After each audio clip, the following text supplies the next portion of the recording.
The question is, show that the ratio of sum of first n terms of a geometrical progression to the sum of terms from n plus 1th to 2nth term is 1 upon r raised to the power n. So let's see how we are going to prove the given statement. तो चलिए शुरू करते हैं।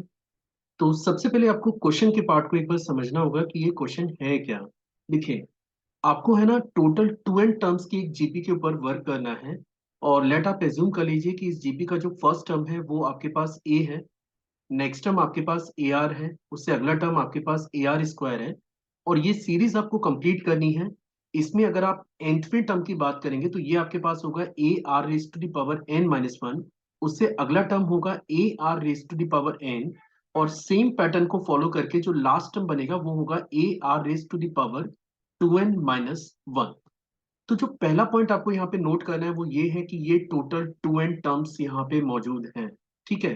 अब question में आपको क्या बोला गया है? क्वेश्चन में ये बोला गया है कि अगर आप स्टार्टिंग के n टर्म्स का सम निकालें और फिर अगले n टर्म्स का सम निकालें, और इनकेस अगर आप इसका रेशियो पता करेंगे तो ये रेशियो आना चाहिए 1 upon r raise to the power n के।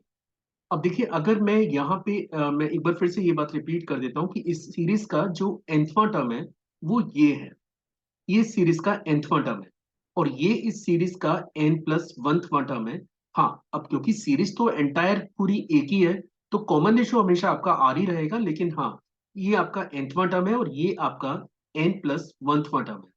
तो हम सबसे पहले फर्स्ट n टर्म्स का सम कैलकुलेट करते हैं while using the formula s n is your a into one minus are raise to the power n over one minus r. ठीक है। अगर आपके पास एक जीपी है जिसका फर्स्ट टर्म ए है, कॉमन रेशियो सपोज आर है, और अगर आप उस जीपी के एन टर्म्स का सम निकालते हैं तो ये एस एन बराबर होता है which is a expression for the sum of N terms. This is equal to A into one minus R is to the power N divided by one minus R के, and let this is equation number one. अब देखिए, आपको करना ये है कि अब आपको ये जो अगले एन टर्म्स हैं इनका सम भी निकालना है। और इनका सम निकालने के लिए आपको एक चीज नोटिस करना चाहिए कि अब आपकी सीरीज का जो फर्स्ट टर्म है वो ए नहीं है, वो आपके पास है a are raise to the power n. और इनकेस मैं इसको एक नया सिंबल दे देता हूं, हम लोग इसे पी एन टर्म से रिप्रेजेंट कर लेते हैं, पी एन से रिप्रेजेंट कर लेते हैं, जो कि जस्ट अगले एन टर्म्स के सम को रिप्रेजेंट करता है, मतलब from n plus one to n plus one term to to n term. तो मैं इसको मेंशन भी कर देता हूँ here, p n represent the sum of n plus one term to to term to term of GP. ठीक है। तो अब देखिए, अगर मैं पीएन निकालता हूं तो पीएन के लिए मेरे पास जो फर्स्ट टर्म है वो है a are raise to the power n. और जैसा मैंने कहा कि कॉमन रेशियो तो चेंज नहीं होने वाला है, तो कॉमन रेशियो आपके पास आर ही है, नंबर ऑफ टर्म्स आपके पास एन है, क्योंकि टोटल टू एन टर्म थे तो ये टर्म भी एन है और ये टर्म्स भी एन ही है। और divided by one minus are, divided by one minus r, और ये आपके पास सेकेंड इक्वेशन फॉर्म हो गई।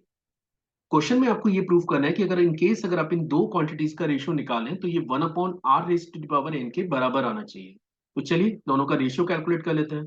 तो S N upon P N अगर आप सिंप्लीफाई करेंगे तो ये आपको मिलेगा A one minus are raise to the power N divided by one minus are divided by A are raise to the power N one minus are raise to the power N divided by one minus R के। In case अगर आप यहाँ पे check करें तो आप देख सकते हैं कि ये टर्म और ये टर्म आपका कैंसिल हो रहा है, वन माइनस आर से वन माइनस आर कैंसिल हो रहा है, और ए से आपका ए कैंसिल हो गया।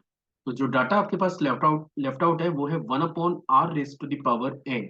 और फाइनली यही वो पार्ट है जो आपको प्रूव करना था कि s N upon P n this is equal to one upon r raise to the power n, where s n is the sum of first n terms and p n is the sum of next n terms. और इनका जो ratio है वो हमेशा one upon r raise to the power n के बराबर हो।